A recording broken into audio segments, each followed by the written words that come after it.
me tell you about what I've been doing with my time lately. I'm responding to an attorney's letter that MasterCard has directed me to remove their logo from my website. Turns out they don't want to be publicly associated with me. I've been doing business with them for 10 years.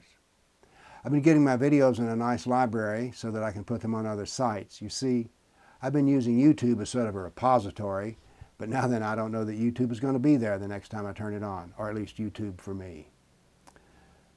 The Southern Poverty Law Center is the source of all this. I'm on their hate list, and they're now waging economic war with the stated purpose of annihilation of people such as myself. Now, they're not picking on me personally. It's Facebook, GoFundMe, PayPal, Twitter, YouTube, Patreon, picking on people such as Michelle Malkin, Pam Geller, Paul Joseph Watson, Lawrence Southern, Robert Spencer, the Glazoff Gang, including Annie Saris, Bare Naked Islam, and I'm sure tomorrow will bring another list of people who are trying to be damaged. Now, why are we being attacked? Well, we have a simple answer for that. We are winning. Our facts and analysis cannot be refuted, so Google and all the rest of the Silicon Valley billionaires are deciding to cheat. Let me give you an example.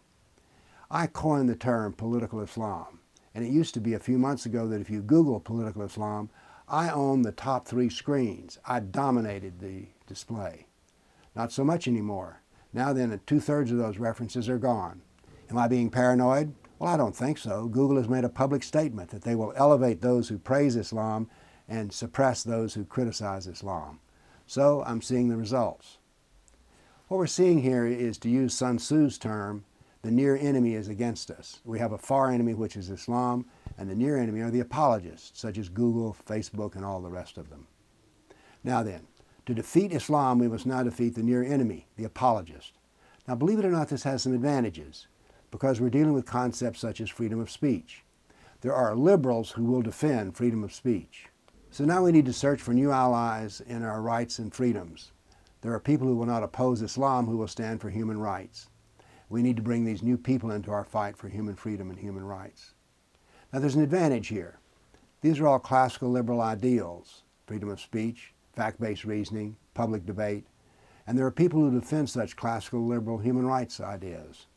The reason they ask this question is a common question that I'm asked: aren't you afraid? And what they mean is, am I afraid of being assassinated?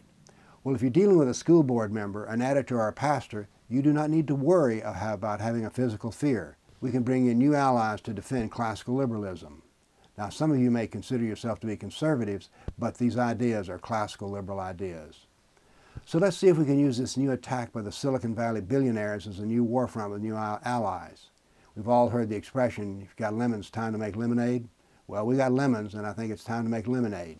We need to open up a new front with new allies.